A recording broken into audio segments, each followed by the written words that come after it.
Head nurse scolds pregnant black woman in front of the whole ward unknowing she is a secret health department inspector. The smell of antiseptic couldn't mask the stench of arrogance in St. Avalon General. And today it was about to choke everyone. The waiting area buzzed as it always did at 9 a.m., nurses moving in choreographed disinterest. Then came her tall, dark-skinned, visibly pregnant, walking slow like she owned the hallway. To some, she was just another patient. But to head nurse Gloria Bramwell, she was an affront to order. "Excuse me." Gloria's voice sliced through the room. "You can't just stand there like you own the place. Sit down and wait your turn like everyone else." Heads turned. The black woman didn't flinch. Her hand rested gently on her belly.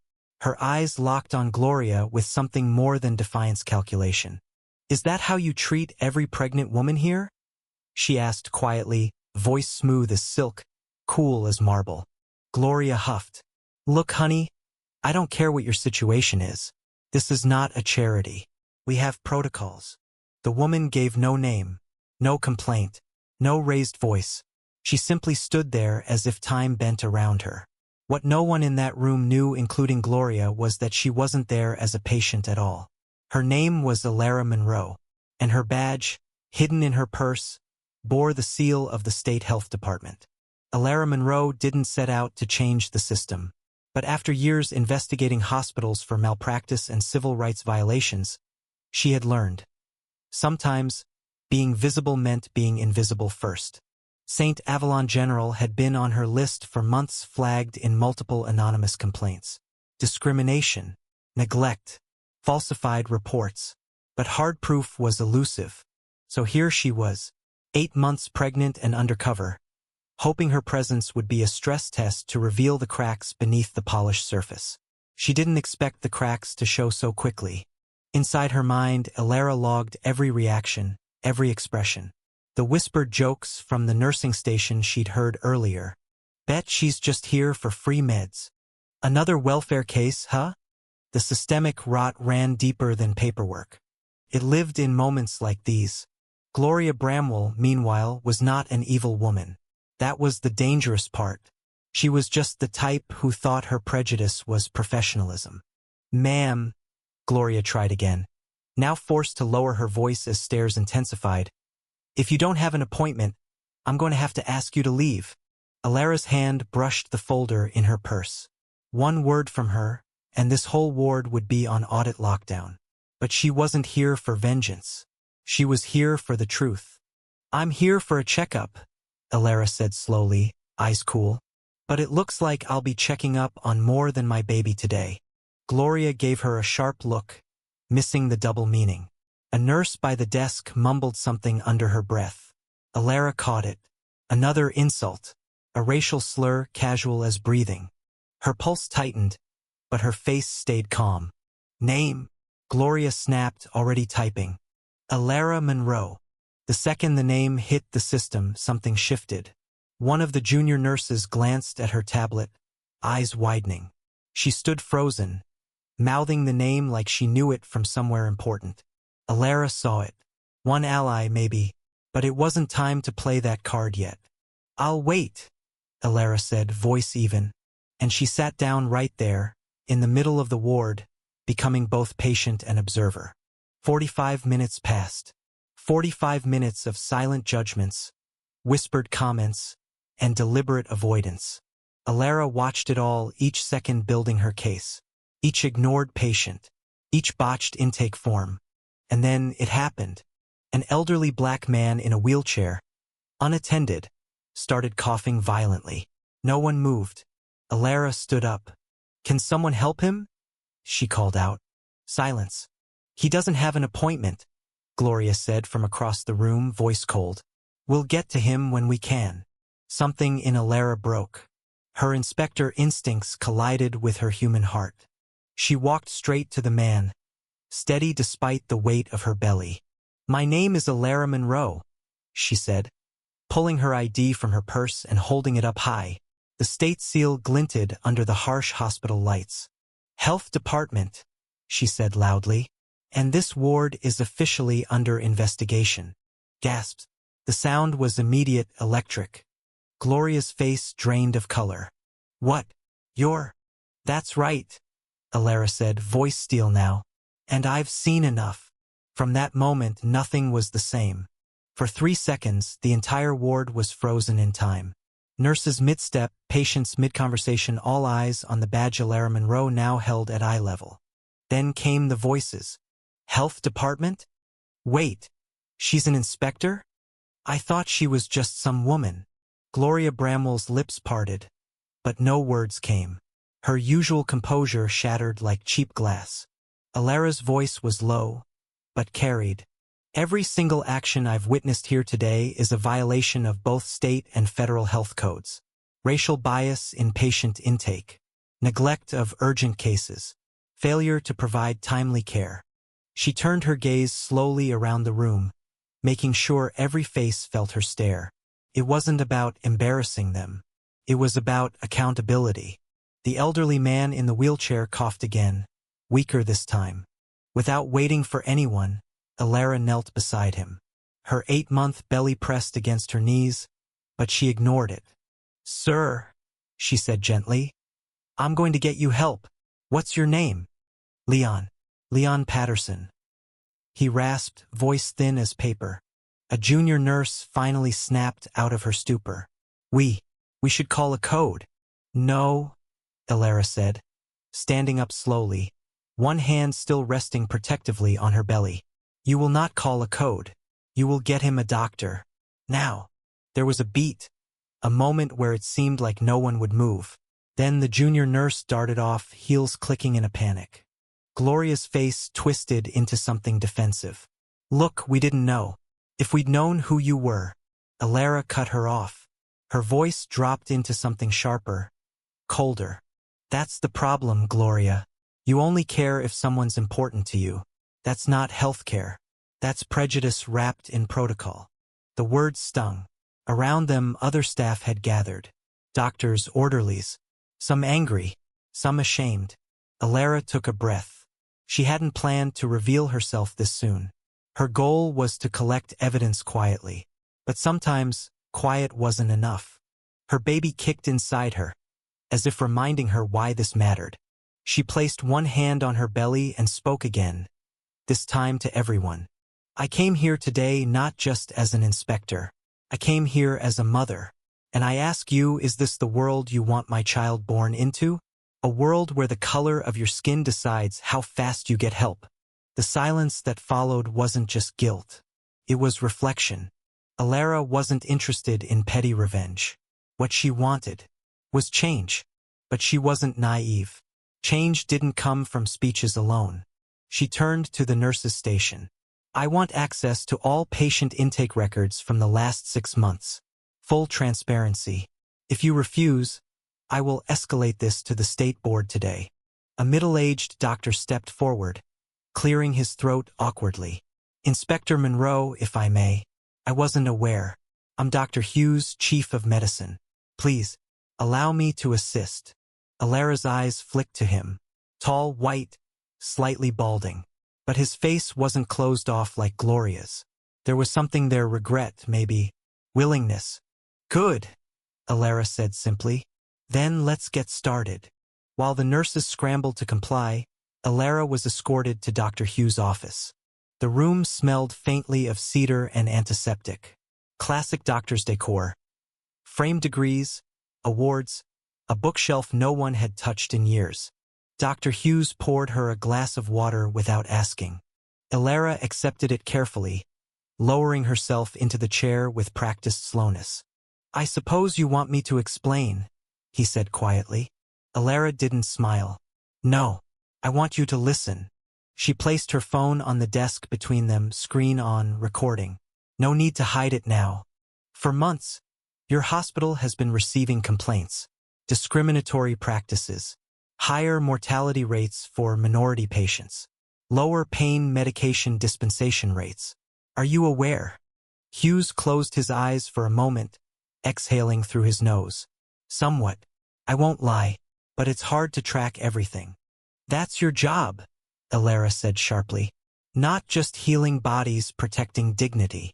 Her words weren't just for him. They were for every administrator who'd ever pretended not to see. "But I'll be fair," she added. "Tell me honestly, do you believe your staff discriminates? Consciously?" Dr. Hughes's jaw tightened. "I don't think Gloria's a bad person," he admitted. "But there's bias here. And maybe I've ignored it too long." Alara leaned back slightly, her body aching from the long morning. "This investigation will go public," she said. "You should prepare your board." "I understand." A beat passed. Then Hughes said something she didn't expect. "I have a daughter. She's in college now, studying law, and she's mixed. My wife is black." For the first time that morning, Alara's expression softened. "I want her to walk into any hospital in this city," Hughes continued, voice quiet, "and be treated with respect. I failed to make sure that was true here. Help me fix it." Alara studied him for a long moment. Words could lie, but eyes rarely did. "I will," she said finally. "But fixing it starts with facing it." By late afternoon, news had spread through the entire hospital. Patients whispered Alara's name like legend. Staff stood straighter, quieter. There were apologies. Awkward, stumbling ones. But they mattered. Gloria Bramwell had been placed on immediate leave pending review. When Alara walked through the lobby again, her belly leading the way, she wasn't just a secret anymore. She was a catalyst. And as she reached the front door, a familiar voice called her name. "Alara!" She turned. It was the junior nurse from earlier, the one who had recognized her name. Young, light-skinned, nervous. "I just wanted to say," the nurse said breathlessly, "thank you for doing this. My mom, she went through something like this years ago. No one ever believed her." Alara offered her a small, real smile. "Now they will." Later that night, back at her quiet apartment, Alara sat by the window, hand on her stomach. The city lights glimmered below. Sirens in the distance. Life, loud and messy as ever. But somewhere out there, one hospital had begun to change. Her phone buzzed an official email. Internal review initiated. Step 1 complete. And as her baby kicked again, strong and steady, Alara whispered, "You'll be born into a better world. One fight at a time." The following morning, Alara was back at St. Avalon General. No longer undercover, no longer anonymous. This time, her arrival wasn't met with dismissive stares or side comments. It was quiet, heavy. People knew. Her shoes clicked softly against the freshly mopped floors, but even that small sound echoed. Nurses avoided direct eye contact. Some pretended to be deep in charts. Others whispered her name behind cupped hands. Alara wasn't interested in the attention. Her focus was simple. See how deep the infection really ran.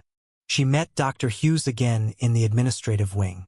He looked 10 years older in just 24 hours. "I've pulled the intake records," he said as he handed her a thick stack of files in a sealed envelope. His voice was subdued but clearer than yesterday, as though the weight of avoidance had been lifted slightly from his shoulders. "We'll cooperate fully." Alara tucked the envelope into her work bag. "Good. It'll take time to process, but I appreciate your transparency." Dr. Hughes hesitated. Then he glanced down the hallway as if making sure they were alone. His voice dropped. "Gloria wants to apologize." Alara raised an eyebrow. "Does she? Or is that just PR?" He gave a half-smile, weary, honest. "Maybe both. But I told her the same thing I'll tell you. Apology or not, things are going to change around here." Alara nodded slowly. "That's all I need to hear." But as she turned to leave, something inside her shifted. Maybe she needed to hear that apology too, not just for herself, but for the patients who couldn't fight back. She gestured lightly. "Where is she?" Hughes pointed down another hallway. "Waiting in the break room." Alara exhaled through her nose and started walking. The break room door was half open. Through the gap, she saw Gloria sitting at the table, hands wrapped tightly around a paper cup of coffee that had long since gone cold. Alara knocked once and stepped in. Gloria looked up. Her face was pale, the bravado from yesterday entirely stripped away. "Alara," she said softly, voice raw. Inspector Monroe. Alara didn't respond right away. She just stood there, giving Gloria the space to speak first. After a long pause, Gloria cleared her throat. I've been working here for 20 years, she began, eyes cast downward. I thought I knew what I was doing, that I was being fair. But after what happened yesterday, her voice broke slightly. Alara said nothing, letting her feel it. Gloria looked up finally, meeting Alara's gaze with something like humility. I didn't realize how much harm I was causing. I didn't realize how blind I'd become. I'm sorry. It wasn't dramatic. No tears. No theatrics. Just plain, quiet words. Alara studied her for a moment, then stepped closer. Words matter, she said. But actions matter more. You can't undo what's already been done. But you can choose who you are next. Gloria nodded slowly, her fingers tightening around her cup. I'd like to learn, she said. Really learn. For the first time since entering the room, Alara's expression softened. Then maybe this wasn't a waste of time after all. She didn't stay longer than that. She didn't need to. By the time Alara stepped back into the hallway, a faint sense of forward motion had returned to the hospital. Not normal, not yet, but different, a little better. Later that week, Alara sat across from her supervisor at the health department headquarters, a sleek gray building downtown lined with glass and metal. Her supervisor, a tall black woman in her 50s named Dana Whitfield, was reviewing Alara's report carefully. Every page documented not just intake forms and incident logs, but Alara's personal observations, bias patterns, staff behaviors, the little things that didn't show up on official paperwork but defined a patient's experience. Dana finally set the folder down. This is thorough, she said, voice calm. Strong case. We'll get sanctions on St. Avalon within the month. Retraining orders. Staff reviews. Possible suspensions. Alara nodded, but her face remained serious. That's not enough, she said quietly. Dana raised an eyebrow. Go on. Alara leaned forward slightly, her hands resting on the curve of her belly. We can't just punish. We have to prevent. I want mandatory bias training at all hospitals, not just St. Avalon. I want this codified statewide. Dana considered that for a long moment. That's a big fight, she said finally. Even for you. Alara's smile was brief but resolute. I didn't join this department to fight small fights. Dana leaned back in her chair, exhaling slowly. I'll take it to the board, she said. But it's going to take time. Politics. I can wait, Alara said, as long as it gets done. A few weeks later, the investigation made the news. Local TV stations ran segments. Pregnant health inspector uncovers systemic racism in major city hospital. Alara watched it from her living room, feet propped up, belly enormous now. Her due date was just 2 weeks away. Her phone buzzed constantly. Messages, thank yous, questions, interview requests. She ignored most of them. Fame wasn't why she'd done this. One night, around 11 p.m., there was a knock at her apartment door. Alara moved carefully, waddling slightly from the late pregnancy weight. When she opened it, she found someone she hadn't expected. The young nurse from St. Avalon, the one who'd thanked her in the lobby that day. Sorry to bother you, the nurse said, breathless. I just wanted to tell you something. Alara stepped aside, letting her in. The nurse held up a small folder. Inside were printed forms. Employment transfer applications. I applied to a new hospital, the nurse said. One with better practices. I couldn't keep working there. Not after everything. Alara smiled gently. That's brave, she said. It's not easy walking away. The nurse shrugged shyly. You made it easier. They stood there in quiet understanding. For Alara, it wasn't just about changing laws or filing reports.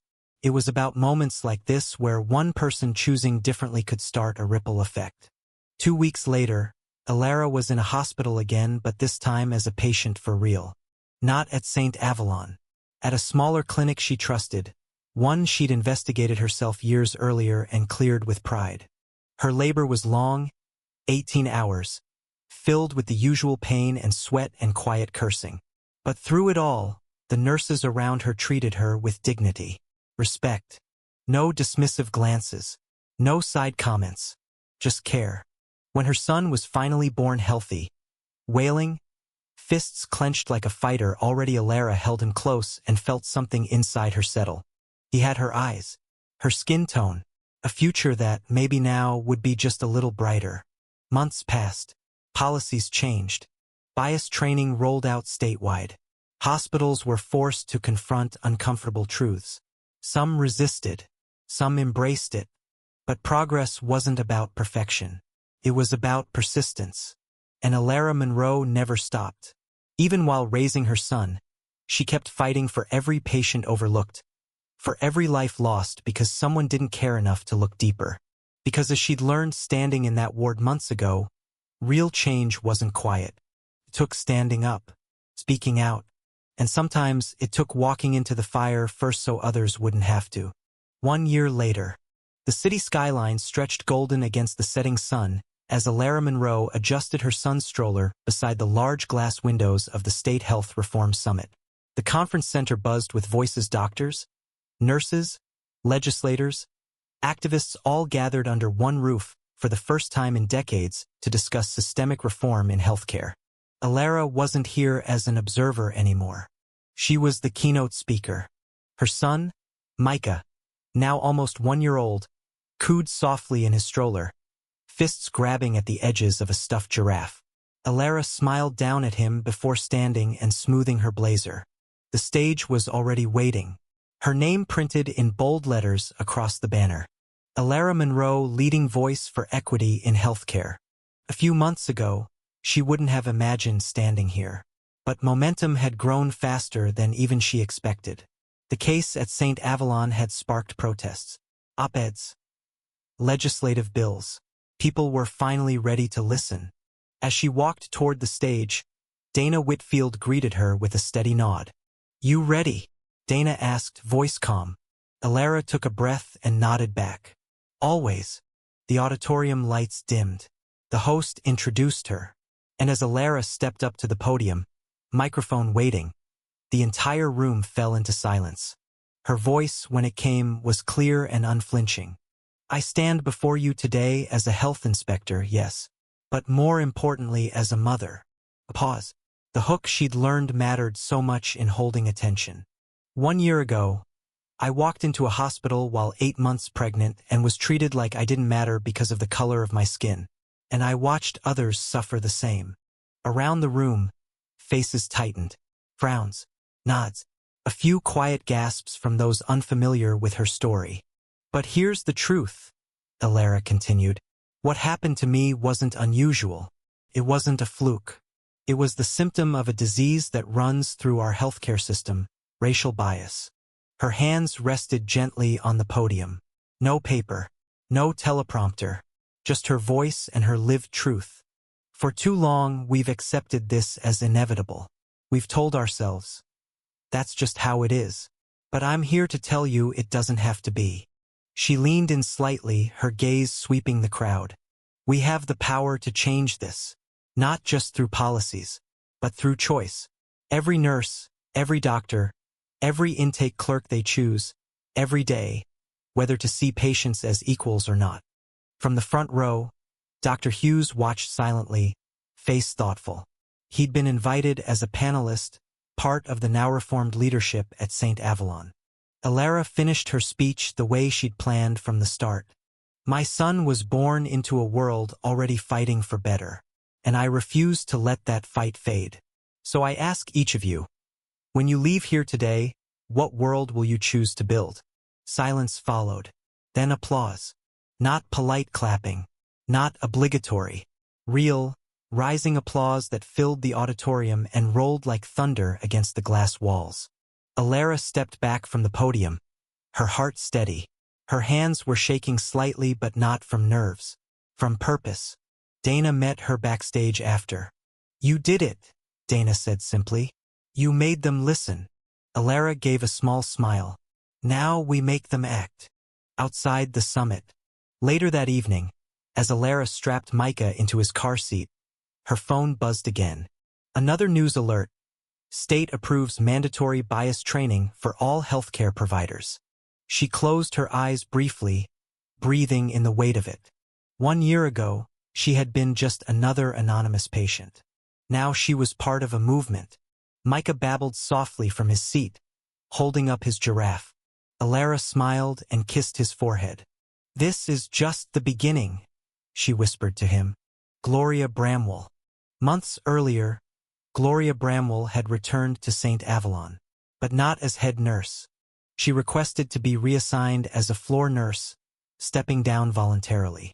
Word spread that she'd enrolled in multiple workshops on racial equity, that she attended diversity training sessions even when she wasn't required. Some staff didn't believe her sincerity. Alara had heard the skepticism, but Alara believed in second chances. One afternoon, Gloria had sent Alara an email. Subject line: "Thank you." No long message, no long apology, just those 2 words. And that had been enough. At home, back in her apartment overlooking the city skyline, Alara kept 2 things on her wall. 1, a framed copy of her official report from the St. Avalon investigation. 2, a photo of Micah, smiling in the hospital bassinet where he'd been born, tiny fist raised like a protester. Some nights, Alara would stand in front of both, sipping tea, watching the city lights flicker. The world wasn't perfect. People still fell through the cracks. Racism didn't disappear overnight. But it was quieter now, less hidden. And that mattered. On a warm spring afternoon, Alara took Micah for a walk through the city park. Flowers were blooming along the edges. Families picnicked under trees. As she pushed the stroller along a winding path, a woman jogging by slowed and stopped. "Excuse me," the woman said, slightly breathless. She wore hospital scrubs. Her face was familiar somehow, though Alara couldn't quite place her. "I just wanted to say, I saw you on TV. Your speech, it changed the way our hospital does things. And it changed me." Alara smiled quietly. "Thank you," she said. The woman hesitated, then added, "We need more people like you." Alara looked down at Micah, then back up at the jogger. "No," she said gently. "We need everyone to be like this." And as the woman jogged off again, Alara continued her walk, sun warm against her shoulders, wind soft through the trees. Her fight wasn't over. But for today. Today was peace. Nd.